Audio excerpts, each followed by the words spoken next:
Ես ուզում եմ ես ու դու միջև վերջ գնանք։ Я хочу, чтобы мы с вами дошли до конца.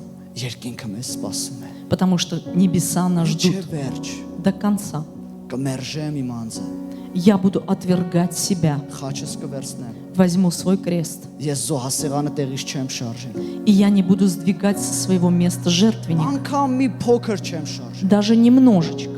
Ես իր տեղում եմ թողնելու։ Я оставлю его на своем Ես месте. պարկելու եմ այդ զոհասեղանի վրա։ Я буду лежать на этом Ասում եմ քո жертвеннике. կրակը ուղարկիր։ И я буду говорить: пошли свой огонь, Господь. Ոչնչացրու ինձ, Испепели меня, որ ինձ ոչինչ չմնա, чтобы ничего не осталось от меня, որ Քրիստոսի մեջ երևա։ чтобы был виден Христос во мне. Սա դժվար է, Это сложно, բայց ուրիշ ճանապարհ չկա։ но нет другого пути. Դուք կլսեք շատ ուրիշ քարոզներ, Вы услышите много других проповедей, որոնք կմեղմացնեն, которые будут сглаживать, որոնք կփաթեթավորեն խաչը, которые будут окутывать բայց крест. չկա ուրիշ քրիստոնեություն սիրելներ, ես չեմ ճանաչում։ Но нет другого христианства, я не знаю его. Եթե Քրիստոսն անցավ այդ ճանապարհով, Если Христос прошел через этот путь, մենք էլ պիտի անցնենք այդ и мы должны пройти.